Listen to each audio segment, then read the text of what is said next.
যারা আল্লাহর প্রিয় হতে চান, আজকে থেকে 1000টা কাজের ভিতর একটা কাজ করবেন, সেটা হচ্ছে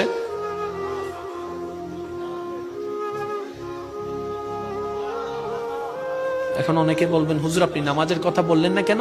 শুনেন, আমি নামাজ পড়লাম, নামাজটা আমি নিলাম, এটাকে উল্টা ফুল্টা ব্যবহার করে ওই নামাজটাকে হারাই ফেলতেছে। টাকা কামানো যেমন দরকার, সেটা অর্জন করে ধরে রাখাটাও দরকার। জ্ঞান অর্জন করা যেমন দরকার, সেটাকে সামলাই রাখাও দরকার। তা আমরা অর্জন করি ঠিকই, ধরে রাখতে জানি না, যার কারণে ইকোনমিক্সের হিসাবে আমরা মাইনাসের ঘরে আছি।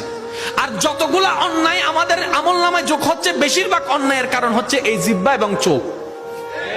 তো সেজন্য নবী রাহমাতুল্লিল আলামিন বলেছেন আক্কিফুল লিসান, এই জিহ্বাটাকে যে যত সংযত করতে পেরেছে, এক কথায় বোবা মানুষের কোন শত্রু। এই একটা কাজ করতে পারেন কিনা দেখেন, ইমানটাকে মজবুত রাখেন, নামাজ রোজা সেগুলো কনফার্ম রাখবেন, এগুলো কন্টিনিউ করবেন। আজকে থেকে শুধু এই জিহ্বাটাকে